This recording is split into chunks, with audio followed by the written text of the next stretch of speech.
Welcome back to গল্পের শহর। সকলকে জানাচ্ছি আমার গল্পের শহরে আমন্ত্রণ। আই হোপ গল্পটা তোমাদের সকলের ভালো লাগবে।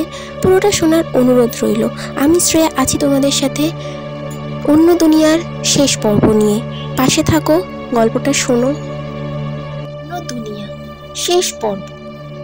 আমি হাসপাতালের বেডে শুয়ে আছি, আমার পাশেই আবির বসে। আমি কাতর গলায় বললাম, বিশ্বাস করো আবির, ইভান আমার রুমেই ছিল।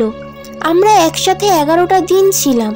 আবির বলল, দেখো অনু, ইভানের মৃত্যুর কারণে তোমার মানসিক অবস্থা ভালো যাচ্ছে না। তোমাদের আমি বারবার বলছি ইভান মারা যায়নি, তোমরা কথাটা বিশ্বাস করছো না কেন?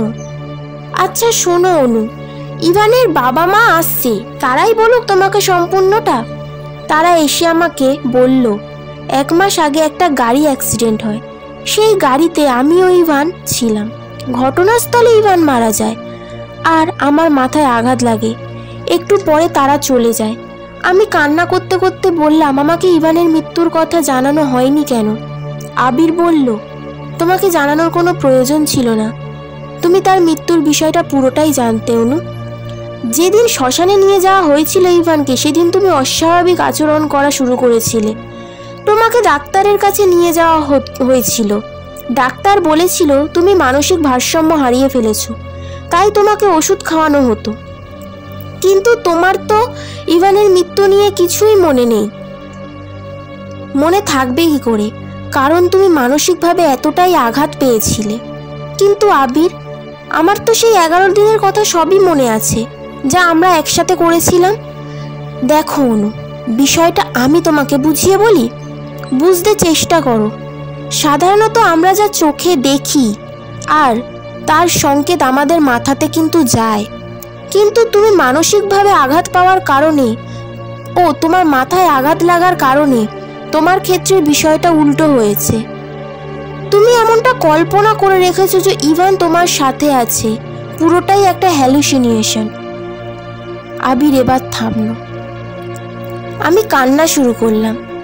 আবির আবার বলতে শুরু করলো, অনু, যা হয়েছে সেটা একটা দুঃস্বপ্ন ছিল, সেটাকে ভুলে যাও।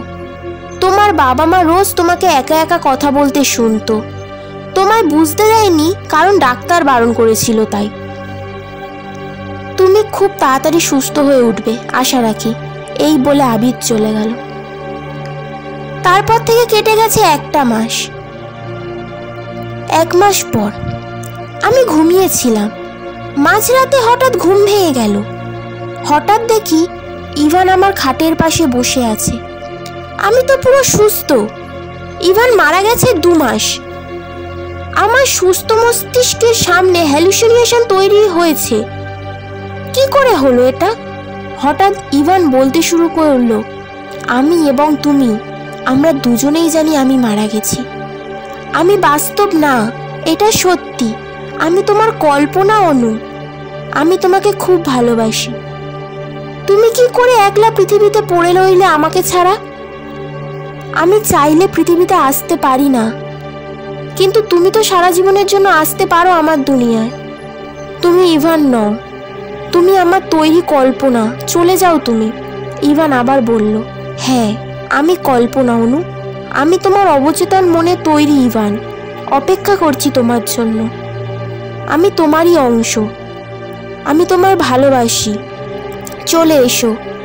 ইভান যত এগিয়ে আসছে আমার দম বন্ধ হয়ে আসছে। বুঝতে পারলাম আর সময় নেই। পরের দিন সকালে আবির অনুর বাড়িতে। তার কাছে অনুর বাবার কল করে বলেছিল তারা নাকি সকালে ডাকাডাকি করেছিল, তখন অনু দরজা খোলেনি। তারপর তারা দরজা খুলে ভিতরে ঢুকে দেখে অনু ওড়না দিয়ে গলায় ফাঁস দিয়েছে। সবাই অনেক কাঁদছে, কিন্তু আবিরের কান্না আসছে না। তার একটাই কবিতা মাথায় আসছে, নিত্য নতুন পুরাণে এই খেলা, স্বয়ং সত্তা হারিয়েছে এই বেলা। গল্পটা এখানেই শেষ করলাম। কেমন লাগলো তোমাদের জানাবে। অবশ্যই রিভিউ দিও, কমেন্ট করো, লাইক করো, শেয়ার করো, পাশে থেকো। পরবর্তী গল্প খুব তাড়াতাড়ি নিয়ে আসবো। ধন্যবাদ।